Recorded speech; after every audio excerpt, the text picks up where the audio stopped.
Assalamualaikum warahmatullahi wabarakatuh. Hari ini saya akan mempresentasikan batik tradisional, salah satu warisan budaya yang sangat kaya dan penuh makna. Batik berawal dari budaya keraton di Pulau Jawa. Dahulu hanya kalangan bangsawan dan keluarga kerajaan yang mengenakannya. Seiring berjalannya waktu, batik menyebar ke masyarakat umum dan mendapat pengaruh budaya luar seperti Tionghoa dan Eropa. Inilah yang menjadikan alasan batik sebagai simbol kekayaan dan adaptasi budaya Nusantara. Di sini saya akan mengenalkan kepada kalian macam-macam batik tradisional. Motif batik yang pertama yaitu motif batik 7 rupa yang berasal dari Pekalongan. Motif batik ini sangat kental dengan nuansa alam. Pada umumnya, batik Pekalongan menampilkan bentuk motif bergambar hewan atau tumbuhan. Motif-motif tersebut diambil dari berbagai campuran kebudayaan lokal dan etnis Cina. Pasalnya, dulu Pekalongan adalah tempat transit para pedagang dari berbagai negara. Contohnya yaitu motif batik Sogan. Motif batik Sogan sendiri berasal dari daerah Solo dan Yogyakarta. Batik Sogan merupakan salah satu jenis batik bernuansa klasik. Dinamakan batik Sogan karena pada awalnya proses pewarnaan batik ini menggunakan pewarna alami, yaitu warna dari pohon soga. Batik Sogan klasik merupakan jenis batik yang identik dengan daerah keraton Jawa, yaitu Yogyakarta dan Solo. Motifnya pun biasanya mengikuti pakem motif-motif klasik keraton. Sogan Yogya dan Solo juga dapat dibedakan dari beberapa warna. Sogan Yogya berwarna coklat tua, kehitaman, dan putih. Sogan Solo berwarna coklat tua, oranye, dan coklat. Warna klasik batik Sogan sendiri serat dengan maknanya. Ini dijelaskan dalam serat Wirid Hidayat Jayati. Warna kekuningan keemasan merupakan bagian dari simbol keraton bangsa burung, bangsa makhluk penerbang. Warna lokus dari perjalanan rohani setelah tersingkapnya awan Surya. Corak warna tersebut merupakan simbol-simbol yang telah dikenal sebelum hadirnya Islam di tanah Jawa.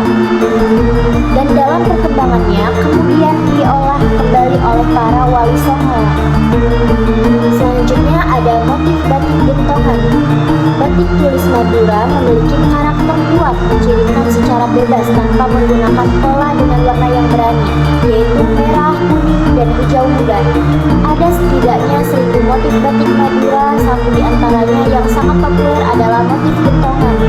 Motif gentongan ini menampilkan bentuk abstrak sederhana, tanaman atau kombinasi keduanya dengan warna yang terang, yaitu merah, hijau, kuning, atau ungu. Nama gentongan diadaptasi dari gentong, yakni gerabah yang dipakai sebagai wadah untuk mencelup kain batik pada cairan warna. Dan selanjutnya ada motif batik Megamendung. Megamendung menjadi salah satu motif batik khas Cirebon yang berada di Jawa Barat, yang populer di kalangan wisatawan berkat bentuknya dengan perpaduan warnanya yang unik. Di tangan para pengrajin batik lahirlah beragam kreativitas warna-warna lembut dari motif sederhana, namun ini memberi kesan mewah. Motifnya yaitu Megamendung ini.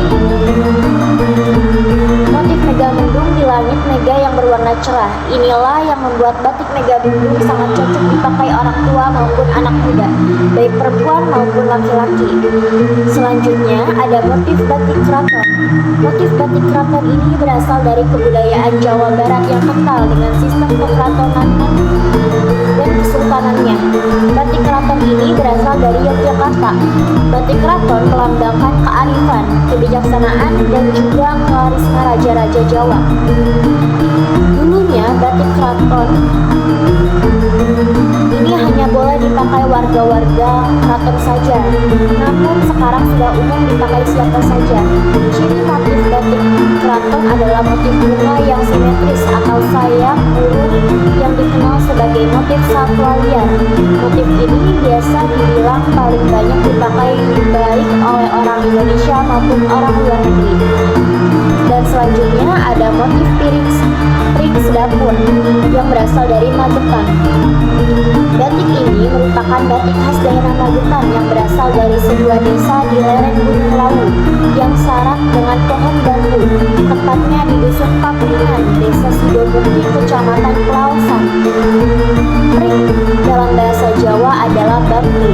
Pring sedapur berarti serumpun pohon bambu. Pring sedapur berarti serumpun pohon bambu. Motif batik piring sedapur ini memiliki makna filosofi yang sederhana pula, di mana bambu memberikan makna ketentraman, keteduhan, dan kerukunan. Selain itu, bambu atau pring juga mempunyai filosofi mendalam bagi orang Jawa, yakni apa saja dalam diri kita haruslah memberikan manfaat bagi orang lain sejak lahir sampai mati. Selanjutnya, saya akan menjelaskan teknik-teknik dalam pembuatan batik. Teknik yang pertama yaitu teknik paling tradisional dan bernilai seni tinggi. Motif ini digambar manual dengan canting dan malam panas. Batik ini melibatkan teknik menggunakan tangan dengan bantuan alat bernama canting.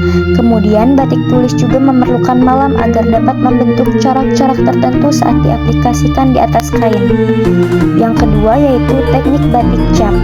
Pada teknik ini memakai teknik modern menggunakan cap tembaga. Memang lebih cepat dan efisien untuk produksi massal, tetap mempertahankan motif khas walaupun prosesnya lebih singkat. Yang ketiga, teknik batik kombinasi. Teknik ini merupakan penggabungan antara teknik tulis dan kap.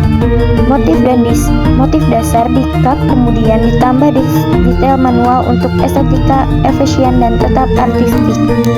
Cukup sekian penjelasan dari saya. Sebelum menutup, saya akan menyampaikan kesimpulan dari presentasi kali ini. Batik tradisional Indonesia bukan sekedar kain bermotif, melainkan warisan budaya yang syarat makna, filosofi, dan nilai sejarah. Setiap motif dan warna mencerminkan identitas daerah.